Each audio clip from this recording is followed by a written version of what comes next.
할렐루야. 네, 수요 길에 나오신 우리 모든 성도님들을 주님의 이름으로 또 환영하고 또 축복합니다. 이 시간 주님의 은혜가 우리 모두에게 또 풍성히 임하는 그런 시간 되기를 간절히 소망합니다. 지난주에 이제 광고 주일 내 예배 시간에 광고한 대로 제가 월요일부터 그리고 오늘 오후까지 이제 노회 교역자의 비전 트립을 다녀왔습니다. 제가 이제 뭐 광주라든지 뭐 전남 지역은 많이 가볼 기회가 없어서 이번에 어쩌면 거의 처음 가는 그런 기회였는데요. 2박 3일 동안 잘 둘러보고 또 정말 잘 먹고 또 잘 다녀온 것 같습니다.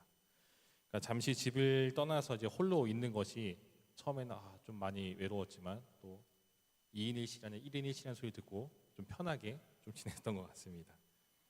말 그대로 좀 힐링을 좀 하고 왔는데 이제 더 돌아왔으니 더 가정과 또 교회에 또 충성을 다해서 또 섬기며 나아가는 다짐을 하고 왔습니다. 다짐이에요, 다짐. 다짐을 하고 왔습니다.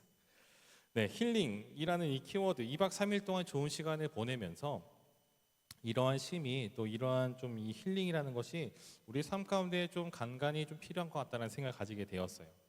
그러니까 저만이 그렇게 느끼는 것은 아닌 것 같습니다. 저뿐 아니라 현대를 살아가는 우리 수많은 사람들은 많은 사람들은 아마 이 힐링이라는 것이 좀 필요한 시대인 것 같아요.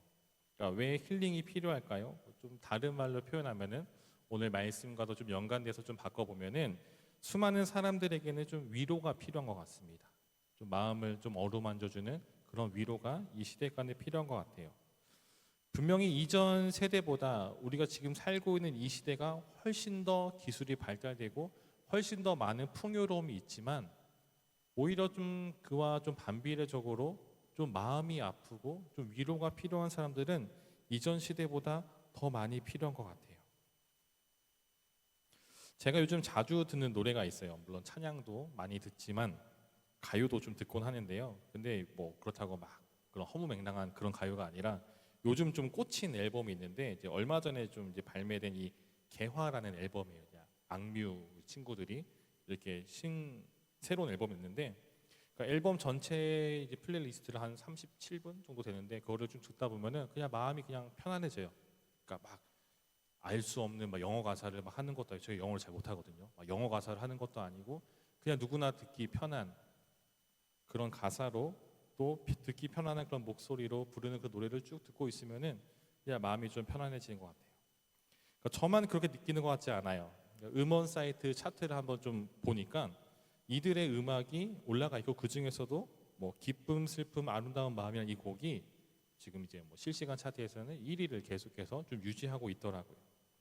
그러니까 그 말은 뭘까요? 많은 사람들이 이 노래 한 곡에 많은 위로를 받고 있다는 거겠죠. 이들이 방송에 나와서 이제 라이브로 노래하는 이제 영상을 좀 찾아봤는데 이제 그 관객들 앉아서 이제 노래 듣는 사람들 딱 비춰주는데 막 간간히 이제 많은 분들이 좀 눈물을 흘리면서 눈물을 닦으면서 그 노래를 듣는 것을 좀 보았습니다.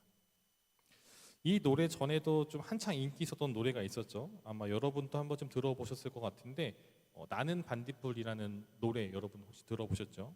그러니까 한 인디 밴드가 2020년에 발매한 노래인데 이게 2024년도에 또 다른 가수가 리메이크하면서 갑자기 역주행을 하면서 많은 사람들이 그 노래를 듣고 가사를 듣고 정말 많은 위로를 얻었던 그런 것을 저도 많은 좀 위로를 받았고요. 그런 기억이 납니다. 그러니까 많은 사람들이 노래를 들으면서 눈시울을 붉히고 누군가는 차 안에서 듣다가 펑펑 울었다고도 하고 정말로 특히 이 가사가 사람들의 그 마음을 많이 좀 터치를 하는 것 같아요. 모든 사람이 그런 것은 아닌데 수많은 사람들이 위로를 받기 원합니다. 많은 이들 지쳐 있다라는 거겠죠. 끝없는 이 경쟁과 또 이 빠름이라는 키워드 속에서 이것에 내몰린 시대 속에서 많은 사람들이 갈피를 못 잡고 좀 헤매기도 합니다. 그러니까 이전 시대에 비해서 요즘 시대는 이 정신의학과에 다닌다라는 것이 이제는 이상한 일이 아닌 것 같아요. 많은 사람들이 정신의학과를 방문해서 의사 선생님과 상담을 하고 또 약물로 치료를 받고 하는 그런 일들을 우리 요즘에는 주변에서 많이 보곤 합니다. 많은 사람들이 위로를 얻고자 합니다. 그리고 위로를 필요로 하고 있어요. 어쩌면 오늘 이 자리에 이 수요 예배에 나오신 수요길에 나오신 혹은 영상으로 시청하고 계시는 우리 수많은 사람들 중에서도 어쩌면 우리 안에서도 위로가 필요한 사람이 있을지 모릅니다. 여러분, 우리는 어디서 위로를 얻어야 될까요? 물론 이 노래를 통해서도 사람들이 많이 위로를 얻고 힘을 얻고, 또 누군가는 어떤 이 책에 있는 글귀를 통해서도 위로를 얻곤 합니다. 하지만 그런 노래나 혹은 어떤 이 글귀에서, 책을 통해서 얻는 위로는 사실은 좀 일시적이에요. 잠시 잠깐은 우리의 마음이 좀 위로를 얻을 수 있을지 모르지만, 위안이 되고 힘이 될지 모르지만 그것이 완전한 해결책이 되진 않는다라는 거예요. 지금 앞서 말씀드렸던 그 노래들이 우리 안에 정말로 위로를 준다 하여도 이것이 10년이 지나고 20년이 지나서 또 그 노래를 계속 들었을 때 그 노래만은 우리의 마음이 더 이상 위로가 되지 않는다라는 거예요. 그래서 많은 사람들이, 이 깊은 절망에 빠진 사람들은 이 세상 속에서 위로를 얻기 위해서 잘못된 방법에 빠지기도 하죠. 누군가는 술을 통해서, 술을 마심으로써 잠시 잠깐 그런 기억들을 잊어버려 하고, 누군가는 약에 의존하기도 하고, 결국 건강한 방법은 아니라는 거예요. 오늘 사도 바울은 이렇게 말을 해요. 우리 26절 한번 다시 볼까요? 제가 읽어드릴게요. 이와 같이 성령도 우리의 연약함을 도우시나니 우리는 마땅히 기도할 바를 알지 못하나 오직 성령이 말할 수 없는 탄식으로 우리를 위하여 친히 간구하시느니라. 아멘. 성령 하나님께서는 위로가 필요한 이들을 도우신다라고 말하고 있습니다. 요한복음에 보게 되면 예수님께서 이 성령 하나님에 대해서 이렇게 알려주시는데요. 요한복음 14장 16절에 내가 아버지께 구하겠으니 그가 또 다른 보혜사를 너희에게 주사 영원토록 너희와 함께 있게 하리니. 주님은 세상을 떠나서 이 하늘로 올라가시기 전에 보혜사 성령을 우리에게 보내주신다라고 약속하셨습니다. 그리고 그 성령 하나님은 세상 어딘가에 혹은 우리에게 정말 멀리 떨어지는 그런 존재가 아니라 어디에 계십니까? 영원토록 우리와 함께 하시는 분이 바로 보혜사 성령이라는 것이죠. 그 성령께서 우리의 연약함을 도우시고 위로가 필요한 이들에게 참된 위로, 그 마음 깊이 정말로 그 완전한 그 위로를 주신다라는 거예요. 여러분 지금 어떠십니까? 위로가 필요하십니까?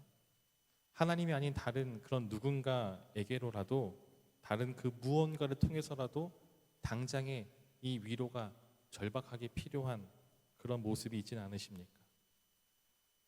어쩌면 이렇게 예배당에 나와서 혹은 하나님 앞에 나아가 기도하려고 해도 때로는 기도가 나오지 않을 때도 있죠. 나와서 눈은 감고 손은 모으고 있지만, 때로는 무릎을 꿇지만 단 한 글자도 기도가 나오지 않을 때도 있습니다. 그저 앉아있는데 어떤 기도를 해야 될지, 어떻게 해야지 막 막막할 때가 있다라는 거예요. 그저 주여라는 말만 되풀이 할지도 모릅니다. 근데 바울이 말하고 있지 않습니까? 우리는 마땅히 기도할 바를 알지 못하나. 충분히 그럴 수 있습니다. 기도가 막힌 것 같이 앉아서 그저 주여 주여만 되풀이 할 수도 있습니다. 하지만 그 부르짖음과 그 마음 가운데 우리와 함께 하신 성령께서 어떻게 하시냐면, 오직 성령이 말할 수 없는 탄식으로 우리를 위하여 친히 간구하신다라고 말해요. 성령께서 우리를 위해 친히 간구하십니다. 성령께서 친히 우리의 마음을 헤아려 주시고 어루만져 주시고 우리를 위해서 기도해 주신다라고 지금 말하고 있습니다. 여러분, 그렇기 때문에 위로가 필요한 우리가 해야 할 것은 무엇일까요? 이렇게 상처받고 위로받고 싶은 마음을 세상의 것으로부터, 세상의 그런 어떤 방법을 통해서, 어떤 취미 활동이든 무언가를 통해서 내가 정말 그것을 채우려고 하는 것을 우리는 중단해야 된다라는 거예요. 그런 것들이 정말 잠시 잠깐은 우리에게 위로를 주고 우리 마음 가운데 조금 만족감을 준다 할지라도 잠시 잠깐의 힘을 얻을 수는 있지만 그것은 일시적이라는 거예요. 영원하지 않다라는 겁니다. 영원할 수가 없어요. 영원한 해결은 오직 하나님만이 하실 수 있다라는 겁니다. 그래서 우리가 해야 할 것은 무엇입니까? 굉장히 단순해요.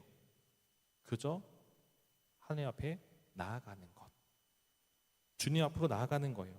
기도가 안 된다 하여도 그저 나아가야 합니다. 여러분, 우리 교회가 이제 올해부터 아침 기도회, 또 이렇게 또 수요 기도회 조금 더 예배를 비중을 더 늘리고 더 기도한 시간을 가지려고 하지 않습니까? 나오셔야 돼요. 물론 물리적인 여건으로 인해서 우리가 이 기도의 자리에, 기도의 시간까지 참석하지 못할 수도 있어요. 그렇지만 우리는 어떻게 해서든지 기도의 자리를 확보해야 되고 그 시간을 사수해야 된다라는 겁니다. 나의 시간의 일부를 떼어서 꼭 하나님께 나아가는, 주님과 다시금 나아가고 주께 엎드리는 그 시간이 우리 가운데 필요하다라는 거예요. 그렇게 할 때 정말 하나님 앞으로 나아가고자 몸부림치고 정말 그렇게 나아가 엎드릴 때, 그분의 도우심을 구하며 나아갈 때에 때로는 우리가 어떤 기도를 해야 할지 몰라 정말 답답한 상황이어도 그럼에도 불구하고 엎드릴 때 그저 눈물만 흘린다 할지라도 주님은 우리를 만나 주시고 어루만져 주실 것입니다. 여러분, 위로가 필요하십니까? 그렇다면 우리는 하나님 앞에 나아가야 돼요. 요한복음 14장 27절에서 우리 주님은 이렇게 말씀하십니다. 평안을 너희에게 끼치노니 곧 나의 평안을 너희에게 주노라. 내가 너희에게 주는 것은 세상이 주는 것과 같지 아니하니라. 너희는 마음에 근심하지도 말고 두려워하지도 말라. 아멘. 여러분, 참된 평안과 참된 위로는 오직 주님께만 있습니다. 오직 하나님께만 있습니다. 세상에서 위로와 평안을 구하지 말고 참 평안이 주님께 있음을 믿으며 그 주님께로 한 걸음 더 가까이 나아가는, 정말 주님께서 주시는 그 위로와 평안을 얻으시길 주님의 이름으로 간절히 축원드립니다.